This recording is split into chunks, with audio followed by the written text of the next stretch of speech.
கடவுள் அருள் டிவி நேயர்களுக்கு அஸ்ட்ரோ கேஎஸ்ஐங்க பணிவான நமஸ்காரங்கள். வார பலன் 4/3/2024 10/3/2024 வரை உண்டான வாரத்திற்கு என்னென்ன பலன்கள்ன்றதை பார்ப்போம். முதல்ல கோல்சாரம். இந்த வாரத்தில் காலபுருஷ தத்துவத்தின் முதல் ராசியான மேஷ ராசியில் குரு பகவான், 6ஆம் இடம்னு சொல்லக்கூடிய கன்னியில கேது பகவான், மகரத்தில் செவ்வாய் மற்றும் சுக்கிரன், கும்பத்தில் சனி மற்றும் சூரியன், மீனத்தில் ராகு மற்றும் புதன்.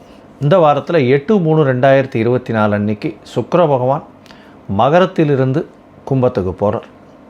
அது ஒரு பயிற்சி நடக்கிறது. இந்த வாரத்தில் அதிவேகமாக செல்லக்கூடிய சந்திர பகவான், அதாவது மனோகாரகன், அதாவது விருச்சிக ராசியில் கேட்ட நட்சத்திரத்தில் கார்த்தால ஒரு 11:30 மணி வரலும் 4ஆம் தேதி இருக்கார். அதற்கு பிறகு மூல நட்சத்திரம் போகிறார். பூரட்டாதி நட்சத்திரம் மீன ராசி வரலும் போகிறார். அதாவது ஞாயிற்றுக்கிழமை ராத்திரி ஒரு 3:30 மணி வரலும் இருக்குது. அப்போது சந்திர பகவான் மீன ராசி வரலும் போயிடுறார். இந்த வாரத்தில் வரக்கூடிய விசேஷ நாட்கள் என்னென்ன அப்படின்னு பார்க்கும்பொழுது 5ஆம் தேதி அன்னைக்கு வாஸ்து நாள் அப்படின்னு சொல்லக்கூடியது. அதாவது செவ்வாய்க்கிழமை அன்னைக்கு வாஸ்து நாள். வாஸ்து புருஷன் கண் விழிக்கும் நாள். 9:42 காத்தாலிருந்து 11:12 வரலும் 1.5 மணி நேரம் வாஸ்து புருஷன் கண் விழிக்கும் நாள். வாச கால் வைக்கிறது, புதுசாக இடம் வாங்கிறது, இந்த மாதிரியான விஷயங்கள் நிச்சயமாக பண்ணலாம். சரி, இந்த வாரம் பார்த்தேனால் 6ஆம் தேதி அன்னைக்கு ஏகாதசி, 8ஆம் தேதி அன்னைக்கு பார்த்தேன்னா பிரதோஷ காலம். சாயந்தரம் ஒரு 5:45 6:15 வரலும் எல்லா சிவன் கோயில்லையும் பார்த்தேன்னா பிரதோஷ காலம் அப்படின்னு சொல்லக்கூடியது. சிவபகவானுக்கு ஒரு பெரிய ஆரத்தி எடுப்பாள். இந்த அன்னைக்கு நார்மலாகவே இந்த பிரதோஷத்தை கார்த்தாலேருந்து விரதம் இருந்து சாயந்தரம் இந்த விரதத்தை, இந்த பிரதோஷத்தினுடைய ஆரத்தியை பார்த்து சேவிச்சுட்டு அதுக்கப்புறம் இந்த பிரதோஷ விரதத்தை முடித்து அந்த பிரசாதத்தை சாப்பிட்டு முடிக்கிறதன் மூலியமாக அவர்கள் நினைத்த காரியம் எல்லாமே வெற்றிகரமாக முடியக்கூடிய வாய்ப்புகள் உண்டு. திருமணம் ஆகாதவர்களுக்கு திருமணம் நடக்கும். அது தவிர கஷ்டங்களில் இருக்கிற வாழ்க்கை எல்லா கஷ்டங்களும் போகக்கூடிய வாய்ப்புகள் நிச்சயமாக உண்டு. இந்த வாரத்தில் பார்த்தேனால் அமாவாசை, அதுவும் 9ஆம் தேதி அன்றைக்கி பார்த்தேன்னா போதாயன அமாவாசைன்னு போட்டிருக்கும். போதாயன அமாவாசைன்னு என்ன அப்படின்னா, அந்த அமாவாசை திதி சாயந்தரத்தில் வரும்.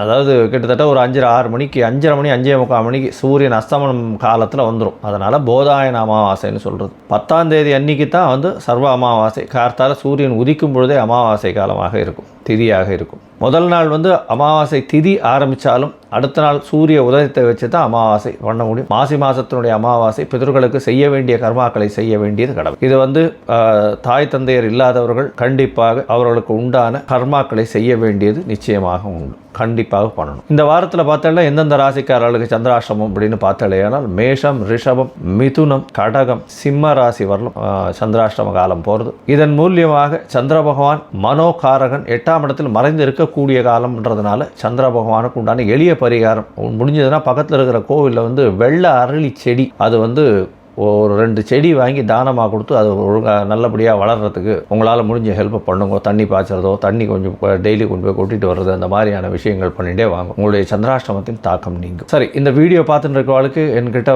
அஸ்ட்ராலஜிக்கல் கன்சல்ட் எடுக்கணும்னு விரும்புனீங்கன்னா நான் என்னுடைய மொபைல் நம்பர் ஸ்க்ராலிங்கில் போயிட்டு இருக்கு. உங்களுக்கு வேணும்னா நீங்கள் எனக்கு ஃபோன் பண்ணுங்க, உங்களுக்கு அப்பாயின்மெண்ட் தரேன். சரி, இப்போது மேஷம் முதல் மீனம் வரை ஒரு ராசிக்காக 4/3/2024 10/3/2024 வரை உண்டான வாரத்திற்கு என்ன பலன்னு பார்க்கலாம். கடகம், புனர்பூசம், பூசம், ஆயில்யம், இந்த 3 நட்சத்திரம் 9 பாதங்களை கொண்ட ராசி. ராசியின் அதிபதின்னு சொல்லக்கூடிய அதிவேகமாக செல்லக்கூடிய சந்திர பகவான் இந்த ராசிக்காரர்களுக்கு பார்த்தலையானால் இந்த வாரம் உங்களுடைய ராசிக்கு 10ஆம் இடத்துல குரு பகவானும் 8ஆம் இடத்துல சனி பகவான் இருக்கிறதுனால என்ன சார் இது 10ல் குரு 8ல் சனி இது மாதிரி இருந்துச்சுன்னா எப்படி இருக்கும் அப்படின்னா கவலைப்பட தேவையில்லை.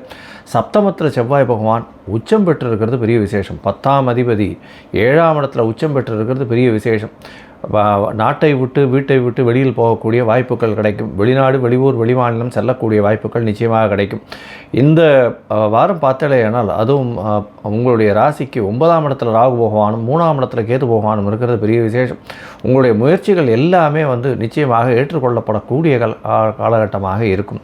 உங்களுடைய ராசிக்கு 2ஆம் இடத்தின் அதிபதி அப்படின்னு சொல்லக்கூடிய சூரிய பகவான் 8ஆம் இடத்துல இருக்கிறதுனால பயப்பட தேவையில்லை. ஏன்னா அவர் தன்னுடைய வீட்டையே பார்க்குறது பெரிய விசேஷம். இதன் மூலியமாக பார்த்தேன்னா உங்களுடைய ராசிக்கு 2ஆம் இடத்தை சனி பகவானும் பார்க்குறார், சூரிய பகவான் தன்னுடைய வீட்டையும் பார்க்குறார். இதன் மூலியமாகவும் அதை தவிர குருவின் பார்வை இருக்கிறதுனால உங்களுடைய ராசிக்கு 2ஆம் இடத்துல குடும்பத்தில் சில சச்சரவுகள் வந்தாலும் அது சுமூகமாக முடியக்கூடிய வாய்ப்புகள் நிச்சயமாக உண்டு. உங்களுடைய ராசிக்கு பார்த்தேன்னா 8ஆம் இடத்துல சுக்கிர பகவானும் போகிறார். 8ஆம் இடத்துல சுக்கிர பகவான் போய் மறைந்து இருக்கக்கூடிய காலகட்டம். ஆனால் 8ஆம் இடத்தை சுபத்துவப்படுத்துறதுனால நீங்கள் வந்து நாட்டை விட்டு வெளியில் போகக்கூடிய வாய்ப்புகள் உங்களுக்கு மிகவும் அதிகமாக கிடைக்கும். ஏன்னா 11ஆம் இடம் 8ஆம் இடத்துல வந்து 11ஆம் அதிபதி போய் இருக்கிறதும் 4ஆம் அதிபதி போய் இருக்கிறதும் ரொம்ப விசேஷம். இதன் மூலியமாக தொழில் செய்பவர்கள், அதாவது சொந்த தொழில் செய்பவர்களுக்கெல்லாம் நல்ல ஒரு ஏற்றம் கிடைக்கக்கூடிய காலகட்டமாக இந்த வாரம் அமைய போகிறது. இந்த வாரத்தில் பார்த்தீங்கன்னா 4/3/2024 10/3/2024 வரை உண்டான வாரத்தில் உங்களுடைய ராசிக்கு, அதாவது சந்திர பகவான் உங்களுடைய ராசிக்கு 5ஆம் இடத்துல நீச்சப்பட்டு போகிறார். இந்த காலத்தால் ஒரு 11:30 மணி வரலாம்.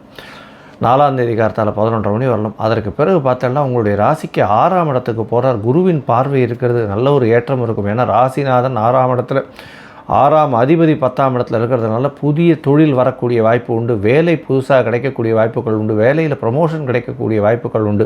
போட்டித் தேர்வில் வெற்றி பெறக்கூடிய வாய்ப்புகள் நிச்சயமாக உண்டு மாணவர்களுக்கு. இந்த வாரம் பார்த்தலையானால் 6ஆம் தேதி வரலும் வந்து 6ஆம் தேதி சாயந்தரம் ஒரு 4:30 மணி வரலும் சந்திர பகவான் 6ஆம் இடத்துல இருக்கார். அதற்கு பிறகு 7ஆம் இடத்துக்கு போகிறார். சமசப்தமத்தில் செவ்வாயும் சந்திரனும் சேர்ந்து இருக்கக்கூடிய காலகட்டம் 6ஆம் தேதியிலிருந்து 8ஆம் தேதி ராத்திரி ஒரு 7:30 மணி வரலும் இருக்கக்கூடிய காலகட்டம். இந்த காலகட்ட சந்திர மங்கள யோகம் அமையிறது. அதை தவிர சுக்கிர பகவானால் சந்திரனும் வந்து சுபத்துவப்படுத்தப்படுறதுனால நல்ல ஒரு ஏற்றம் கிடைக்கும். சப்தமம் வந்து நல்ல வலுத்து போகிறதுனால, அதாவது பார்ட்னர்ஷிப் கன்சர்னில் இருக்கிற ஆளுக்கு, பார்ட்னர்ஷிப் பண்ணி வியாபாரம் பண்ணுறவாளுக்கெல்லாம் ஒரு பெரிய ஏற்றம் கிடைக்கக்கூடிய காலகட்டம். அதுவும் வந்து இந்த எளிதில் அழுகக்கூடிய பொருட்கள் அப்படின்னு சொல்லக்கூடிய காய்கறி, பழங்கள், தானியங்கள், இந்த மாதிரியான விஷயங்கள்லாம் விற்கிறவங்களுக்கு பெரிய ஏற்றம் கிடைக்கும்.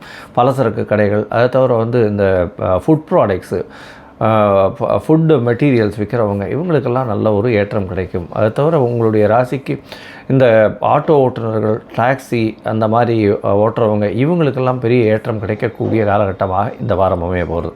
இந்த வாரத்தில் பார்த்தோம்னா உங்களுடைய ராசிக்கு 8ஆம் இடத்துல சந்திர பகவான் போகிறார். அது வந்து 8ஆம் தேதியிலிருந்து 10ஆம் தேதி ராத்திரி ஒரு 9:30 மணி வரலாம் இருக்கார். இந்த காலகட்டத்தை சந்திராஷ்டம காலம்னு சொல்கிறோம். இருந்தாலும் இந்த காலகட்டத்தில் சூரியன், சந்திரன், சனி மற்றும் சுக்கிரன் 4 கிரகங்கள் சேர்ந்து இருக்கக்கூடிய காலகட்டமாக இருக்கிறதுனால பெரிய பாதிப்புகள் இருக்கக்கூடிய வாய்ப்புகள் இல்லை. ஏன்னா சுக்கிர பகவானால் அந்த இடம் வந்து 8ஆம் இடம் சுபத்துவம் அடையக்கூடிய வாய்ப்புகள் மிகவும் அதிகமாக இருக்கும். ஏன்னா நேச்சுரல் பெனிஃபிட்ஸ்ன்னு சொல்லக்கூடிய இயற்கை சுபரான சுக்கிர பகவான் போய் அந்த இடத்துல உட்கார 4/11க்கு அதிபதி. அதனால் தாயின் உடல்நிலையில் சற்று பிரச்சனைகள் இருந்தாலும் உங்களுக்கு வந்து பிரச்சனைகள் இல்லாமல் இருக்கும். அதை பற்றி கவலைப்பட தேவையில்லை. பண வரவிற்கு பஞ்சம் இருக்காது. கணவன் மனைவியிடையே நல்ல ஒரு அந்யோன்யம் இருக்கும். சிறு சிறு சச்சரவுகள் இருக்கக்கூடிய வாய்ப்புகள் உண்டு. இந்த வாரம் பார்த்தலையானால் உங்களுடைய ராசிக்கு 9ஆம் இடத்துக்கு சந்திர பகவான் போகிறார். எப்போன்னா 10ஆம் தேதி ராத்திரி ஒரு 9:30 மணிக்கு மேலே. அந்த காலகட்டத்தில் ராகுவோட சம்பந்தம் படுறார். ராசிநாதன் ராகுவோட சம்பந்தப்பட்டு இருக்கக்கூடிய காலகட்டமாக இருக்குது. மொத்தமாக பார்த்தோம்னா இந்த வாரம் கடகராசிக்காரர்கள் நல்ல ஏற்றம். உடல் நிலையில் மட்டும் கொஞ்சம் ஜாகிரதையாக இருக்கிறது ரொம்பவும் நல்லது.